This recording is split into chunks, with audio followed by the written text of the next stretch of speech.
Welcome to the Rim Break Rodeo. We hope this video helps.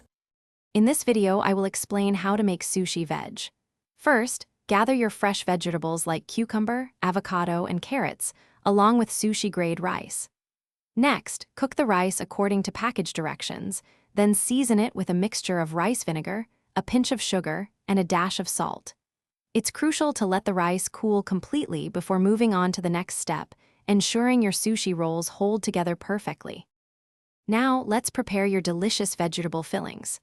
Slice your chosen vegetables, such as cucumber, bell peppers, or avocado, into thin, uniform strips, about 1/4 inch thick.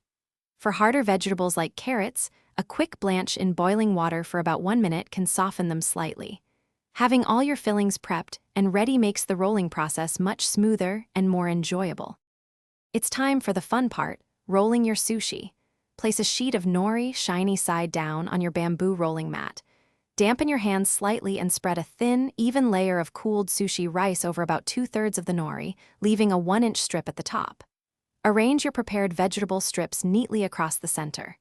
Then, using the mat, roll tightly from the bottom edge, applying gentle, even pressure.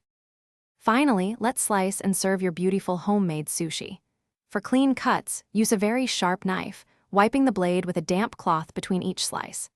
Cut each roll into 6 to 8 equal pieces, depending on your preference. Arrange your sushi artfully on a platter and serve immediately with your favorite accompaniments, like soy sauce, wasabi, and pickled ginger. Enjoy your fresh, delicious vegetarian sushi. Thanks for watching.